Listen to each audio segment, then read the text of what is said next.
Now in this video I'm going to start animating, and even though this is a lip sync demo, I'm going to start by animating the body first. And that's because whenever you're animating to dialogue, it's incredibly important that the body also be synced to the dialogue. Even if the mouth is perfect, if the body is bad, then in the end you're just going to have a bad piece of animation. So it has to essentially look like the character's talking just because of how he's moving his body, even if his mouth isn't moving at all.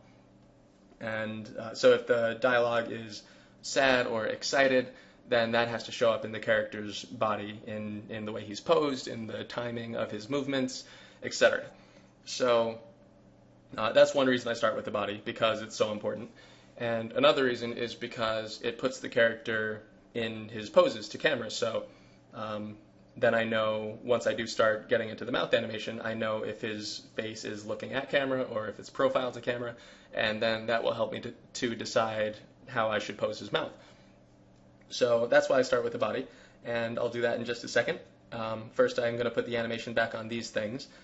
There is animation on those already, but I have it muted, so I just have to select those, then select the curves, go to the curves menu, and unmute the channel. And now the animation is back on these things, so I'll press play, and you can get an idea of what's happening. Not 4.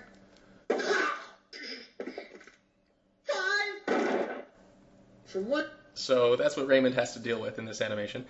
And in my student film, he's been in hell for a long time. He's actually a good guy, and he's appealing, trying to get out of hell. And this is kind of just a prequel. And now I'll get into the body.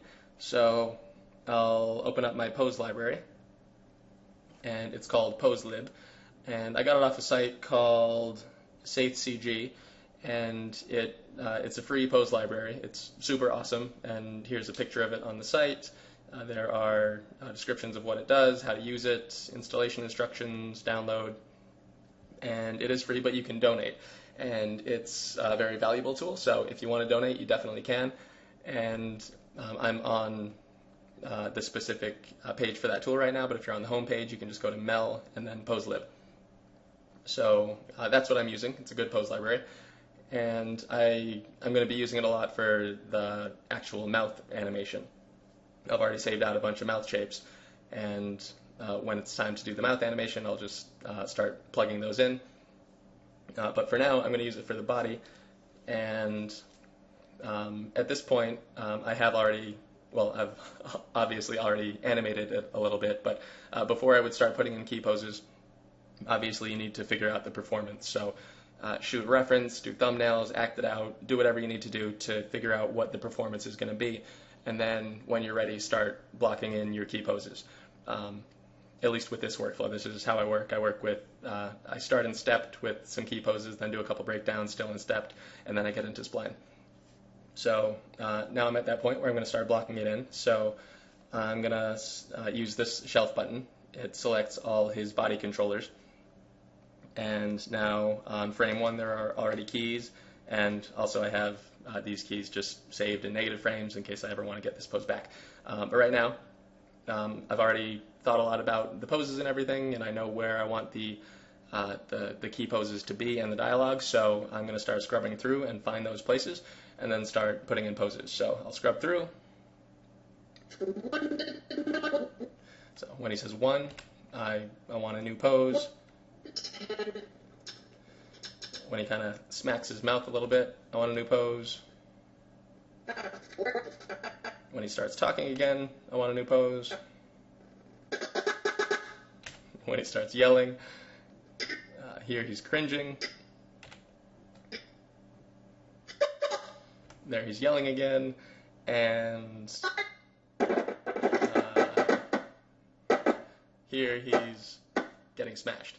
So I'll set a key there, but now I'm going through, or I just went through and keyed everything where I know I'm going to want a pose to be, and that just gives me an idea of how many key poses I'm going to have, how they're spaced apart, stuff like that. And I'm also certain that all the controllers on the rig are keyed on those frames. So now that I have that, I'll just go through and plop in the key poses that I have saved. So on frame 1, this is it. Frame 2, And here I'm using the magic of editing to fast forward. And the last one. So it's linear right now. I'll just turn it back into stepped. So now I'll play it through and you can see how it looks so far. From 1 to 10, about 4. 5.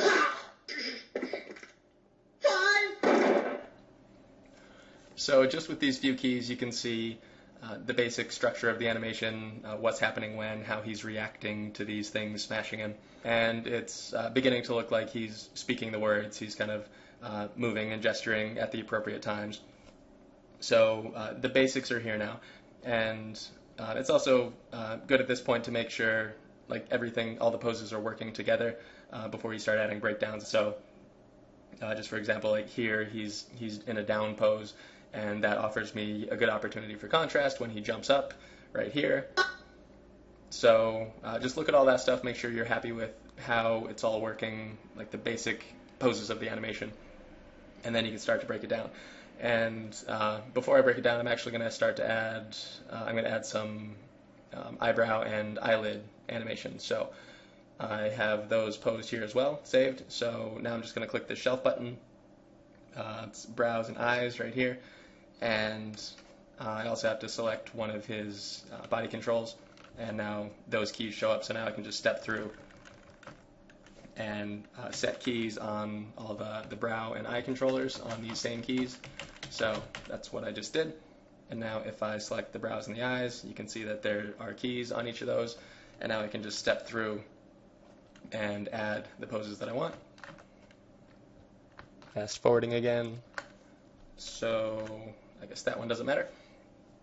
I'll put it into stepped, and sometimes at this point I would also add a couple poses to the mouth. And I wouldn't consider this lip sync. It's really just a couple of poses to give the face an expression.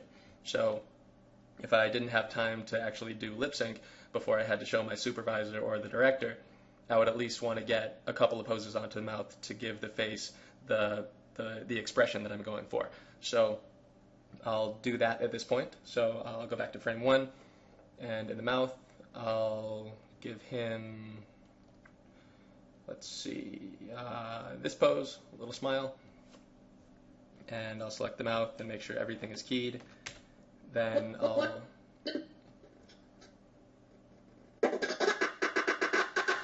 I guess here is another good time to switch it. So I'll set a key and then I'll just change the pose. So now he's in that, and I figure when he yells is another good time to change the expression. And that is here. And now I'll switch these curves into stepped. And okay, yeah, so I want his mouth to have changed on the frame where he pops up, so I'll grab these keys, and I have a hotkey that shifts my keys back one frame in time, so I'll press that. That adjusted the keys, and now his mouth is open on the right frame, and I'll check it here too. So yeah, I want his mouth to be cringed, so I'll shift the keys, and now I've got some basic body animation on this guy, and some basic facial expressions. So I'll play it through, see what it looks like. From 1 to 10, about 4. 5. From 1. So I think that's a good start. At this point, I'll move on. I'm going to start adding breakdowns, and I'll probably add a bunch of breakdowns in the body, maybe a couple in the brows, but I'm going to fade to black right now, and when I fade back in, we'll take a look again. So now that I've added the breakdowns, when I'm playing through in Maya, I can tell that it's dropping some frames because my frame rate's not high enough.